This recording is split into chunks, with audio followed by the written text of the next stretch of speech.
দুনিয়াতে যত অদ্ভুত অদ্ভুত প্রশ্ন সব আপনি মুসা আলাইহিস সালামের মাথা থেকে পাবেন। বিভিন্ন বিষয়ে আল্লাহরে প্রশ্ন করতেন। সাইয়েদনা মুসা আলাইহিস সালাম আল্লাহরে বললেন, আল্লাহ আপনি আমার এমন একটা জিকির শিখাইয়া দেন যে জিকিরটার শব্দ আপনি আর আমি ছাড়া কেউ জানবে না।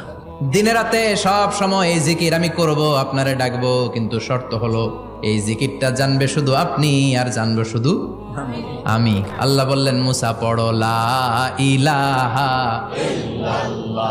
যারা লা ইলাহা ইল্লাল্লাহ জিকির পছন্দ করেন তারা চ্যানেলটি সাবস্ক্রাইব করুন।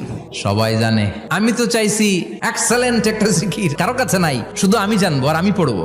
আল্লাহ বললেন, মুসা এই লা ইলাহাকে যদি এক পাল্লায় রেখে দাও, তাম বিশ্ব, 7 আকাশ 7 জমিনটারে তুলে যদি তুমি আরেক পাল্লায় রেখে দাও, লা রাজাহাত কাফাতু লা ইলাহা ইল্লাল্লাহ, মুহূর্তের মধ্যে লা ইলাহার পাল্লা ভারী হয়ে যাবে।